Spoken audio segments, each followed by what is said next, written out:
Alrighty, so, excuse me, we have our little Min Pin puppy here. He's about 14 weeks old, and if that, I think he's about 14 weeks, excuse the flies in front of the camera. But he is darn tootin' cute, and his name's Roscoe. And he's just here for his puppy board and train. So basically, I tell people, do not expect a fully trained dog when they come back home. They're with us for 2 weeks, and basically it's crate training, socialization with safe dogs, desensitizing, beginning to basic obedience. And so a lot of that, like desensitizing works is like touching their hands and cutting their nails and cleaning their ears and, you know, pulling on their skin a little bit, like little things that the vet would do to them that is getting them used to little bits of discomfort that are scary to the dogs at first, and getting them used to it so later they're not wanting to bite to get a vet check or get a shot or anything like that. So we do all of this in order to keep them safe and less stressed later, putting them through little bits of stressful situations, teaching them how to cope with it, and then having them relax through it and getting rewarded after. So it's really, really helpful. I just want to squeeze him. He's so freaking cute. But anyway, we are going to start him on a prong collar today. Now, a lot of people are like, why in the world do you need to put a, 5-pound Min Pin puppy on a prong collar? Which I understand. But so a lot of people want to put little dogs on harnesses because they're worried about their throat, which we totally get. He's been on whatever this thing is called, my brain's not working, a slip lead for the time that we've had him. Now I'm going to start a prong collar on him for a few different reasons. Reason number one, it gives us communication on the leash in order for him to start understanding communication.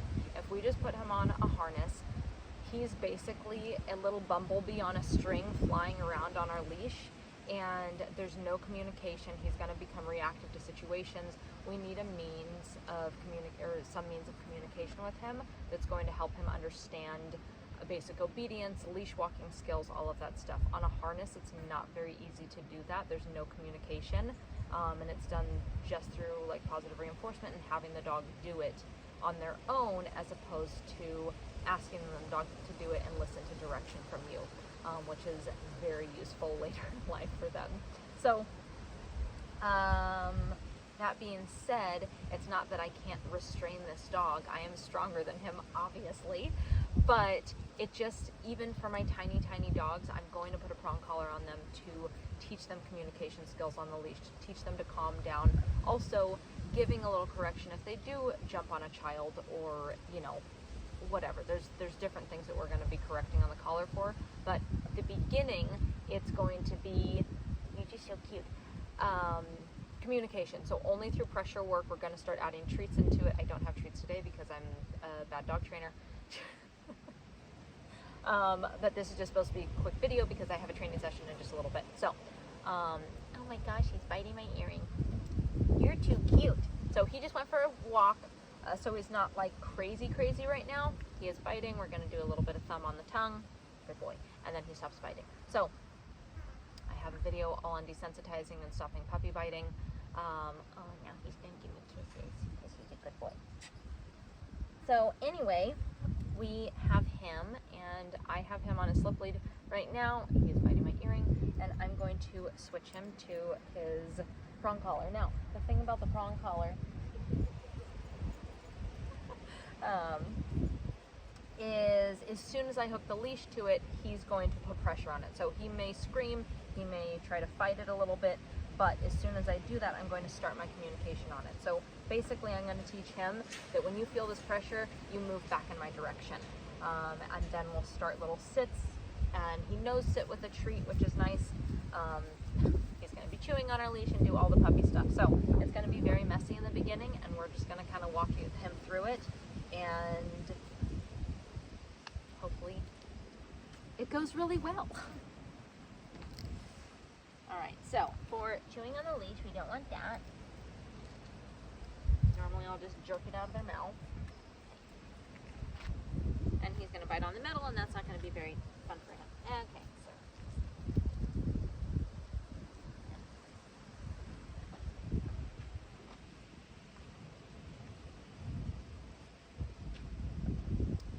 Going really well so far.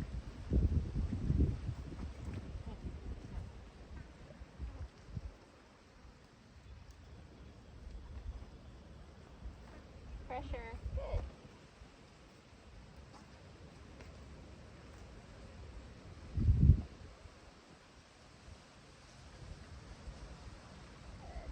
So little things that I'm doing, I don't know how much you can hear me because of the wind, but I'm just putting a little bit of pressure. He slows down and then I release that pressure again. So it's, again, it's really messy. He's just playing. He doesn't really understand that he's learning anything right now, but it'll slowly come together, I promise.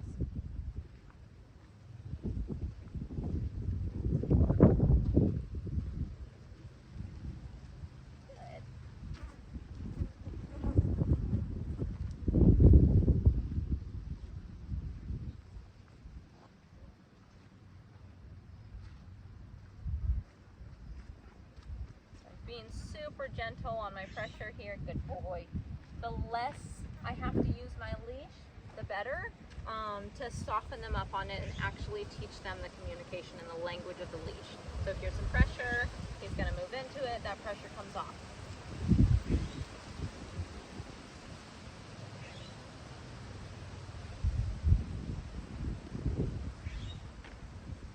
Good. So here I'm going to ask him for a little sit. Just putting a little pressure up.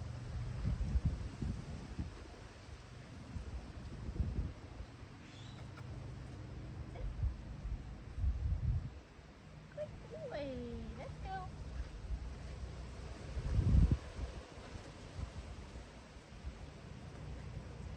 Slowing him down once he gets a little bit past my leg. Good boy. A little pressure up.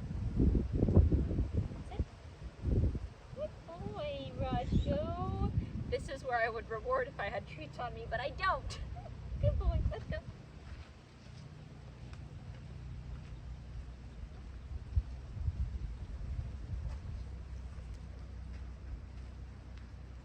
Slowing him down, a little pressure up. That's it. Good boy. Let's go.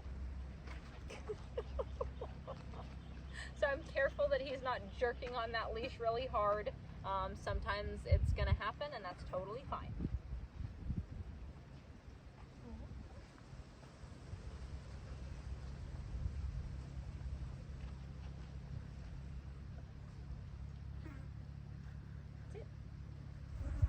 Good boy. Let's go.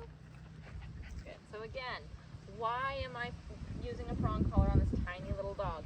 To create communication on the leash that he's going to understand. So again, I'm going to put some pressure up. That's it. Help him out with the word that he already knows. He's distracted. That's it. It's different because I'm squatting. Good boy. Good boy.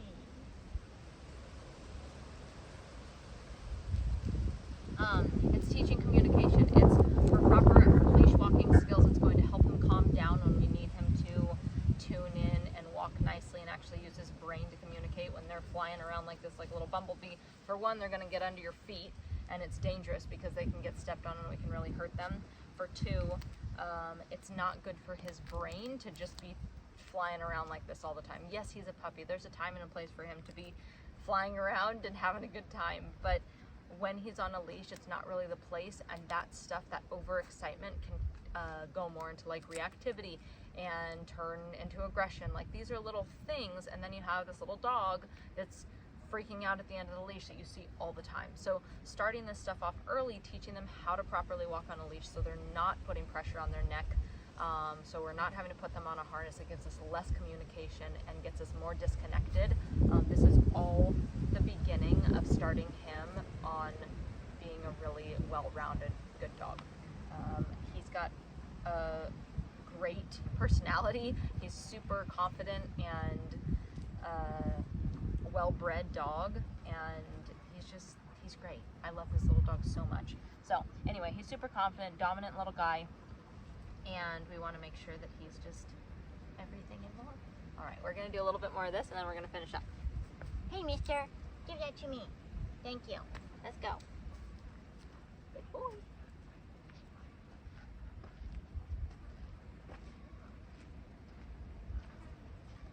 So he's obviously very distracted, but it's basically just like keeping him in this little bubble around me. I'm slowly gathering my leash up, having it be shorter, making this spot next to me a little bit more boxed in, so to speak, and kind of starting the little, like, quote unquote heel position with him.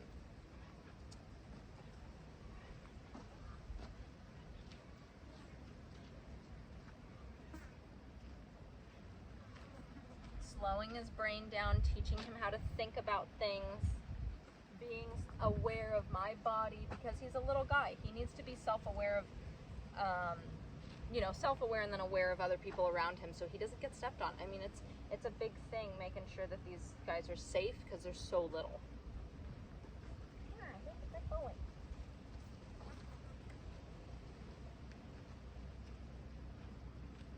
Good, so just little bits of pressure, keeping him right here on my side, helping him use his brain. Good boy. Good. Do another couple sits, slowing him down, stopping him, holding that pressure up, adjusting my body a little bit. He's going to try a couple different things. I can help him out with the word. Sit. Good boy.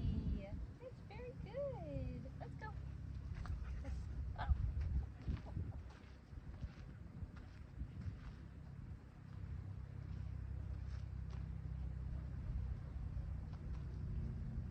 Sit.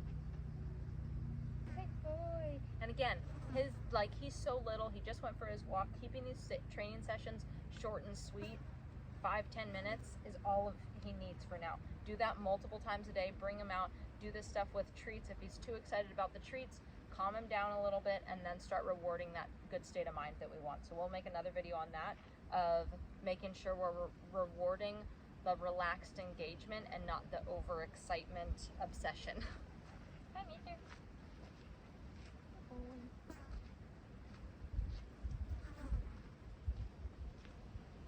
So just getting him aware of my space, keeping him right where he's supposed to be, or slowly shaping where he's supposed to be, having that little bit of pressure come up. I'm literally like, it's a hair of pressure. He's gonna try some things, fighting at the good boy, and then he sits, that pressure comes off immediately, and mark it with good, reward him if you have treats.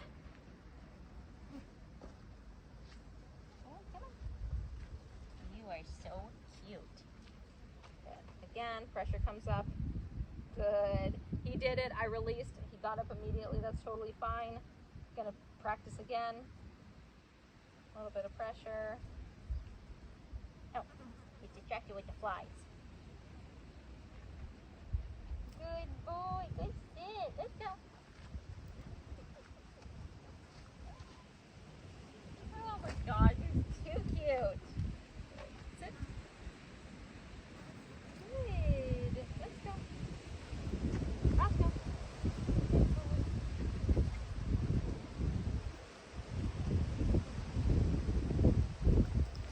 All right, you guys. He's just to die for. We love this little guy so much. He's here for another week, and we've been doing we took a trip with him, and he's well traveled. His crate training is doing great. He was already in a crate before, but it was a big crate, and the potty training is very difficult with these little ones, so stay patient. Know that it will get better. Keeping them on leash in the house, so putting them on a good schedule, taking away water before bed, 3 hours before bed, and then just sticking with the schedule. And if you know when they're eating and know when their water is intake, you know when it's going to come out. So in the mornings when he gets his big first drink of water, it's like every 15 to 30 minutes for like a couple hours we're taking him out after that, because we know his bladder is full.